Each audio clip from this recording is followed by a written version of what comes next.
Welcome to Mysterious Encounters. Before language, before symbols, before law, there was color. The first warning was color. The first attraction was color. The first emotional signal the human nervous system ever learned to trust was light, translated into hue. Color is not decoration, it is instruction, a code that reaches the body before the mind has time to argue. And that is what makes it powerful. Because if color can influence emotion, and emotion shapes behavior, then color is not art, it is architecture. This afternoon we ask a deeper question. Do colors merely affect us, or have they always been used to direct us? Start with the body. Color begins as wavelength. Light enters the eye. The retina converts it into electrical information. That signal travels into the brain, where perception is assembled. But the process does not end with seeing. It spills into the nervous system, the heart, the hormones, the emotional field. Red can quicken attention. Blue can lower tension. Yellow can intensify alertness. Green can soothe. Not because colors are magical, but because the body responds to pattern long before thought becomes language. This is why color psychology works even when people do not believe in it. Belief is not required. Reception is. Now go backward. Ancient civilizations understood this instinctively. In Egypt, color was never random. It was sacred technology. Green was regeneration. Black was fertility, the rich Nile soil, death and rebirth. Gold was divine flesh, the eternal substance of the gods. Blue was the heavens, creation, sacred protection. Red was both vitality and danger. Color was not chosen for beauty, it was assigned for power. Temples, tombs, amulets, crowns, murals, all coded in visual language. To wear a color was to enter a force. To paint a wall a certain shade was to alter the spiritual function of a space. This was not decoration. It was controlled atmosphere, and Egypt was not alone. In India, color enters ritual, chakra systems, devotion, and caste markers. In China, color was tied to the elements, direction, imperial order, and harmony.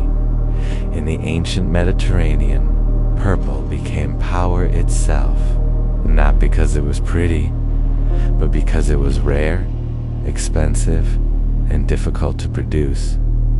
To wear purple was to wear hierarchy. Color has always done two things at once. It expresses meaning, and it enforces it. That is the secret. Because once a society agrees on what a color means, that color becomes law without words. Now move into science. Modern studies on color perception show something important. Color affects judgment faster than conscious reasoning. People form impressions of products, rooms, and even other people partly through color environment. Restaurants use warm colors to stimulate appetite. Hospitals use cooler tones to reduce agitation. Corporate brands build emotional identity through precise color choices. Political campaigns choose ties, backdrops, logos, and stage lighting deliberately. This is not accidental. This is behavioral design. Because color bypasses debate. It enters the body directly, and what enters the body directly is easier to trust. But science only explains one side, the measurable side, the nervous system side, the marketing side.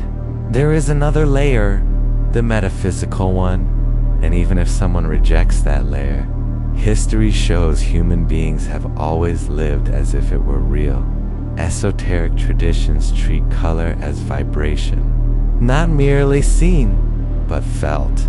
Red becomes survival, force, blood, incarnation.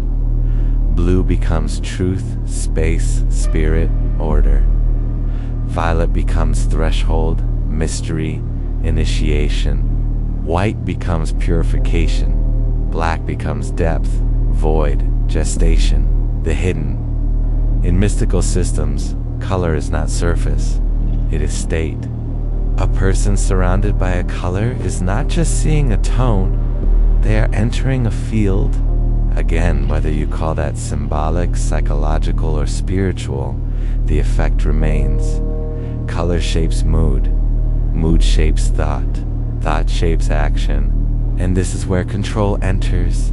Because once you understand that colors affect the body and mind, you can build environments that guide behavior without force. A casino does not need chains. It needs stimulation.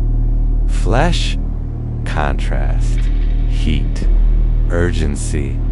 A luxury brand does not need to explain status. It signals it in black, gold, deep blue, clean white. A government building does not need to say authority. It announces it through stone gray, dark wood, muted power colors. Color creates emotional obedience. A person may believe they are freely responding, when in fact they are being gently arranged by atmosphere. This is one of the oldest forms of soft control, not command. Conditioning, and now we live inside color systems.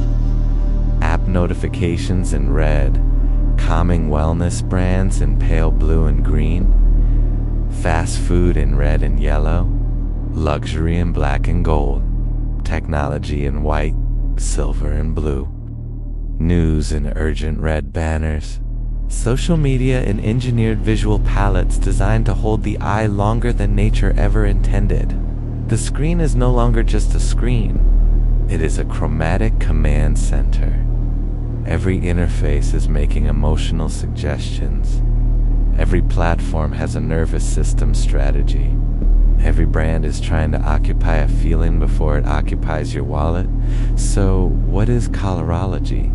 It is the study of how color moves through history, body, ritual, and control. It is the recognition that color is not passive. It is one of the oldest invisible tools of influence humanity has ever used. The ancients encoded it in temples. Empires wore it as rank. Religions painted it into heaven. Corporations sell it as identity. Algorithms deploy it as engagement. Color has always been doing more than we admit. The only thing that changed is that now the system understands exactly how to use it. So the next time a color pulls you in, calms you, warns you, seduces you, or makes you trust something instantly, pause. Because you may not be reacting to beauty, you may be reacting to design. And if color can alter mood, and mood can alter decision, then the final question becomes unavoidable. Who chose the palette of the world you live in?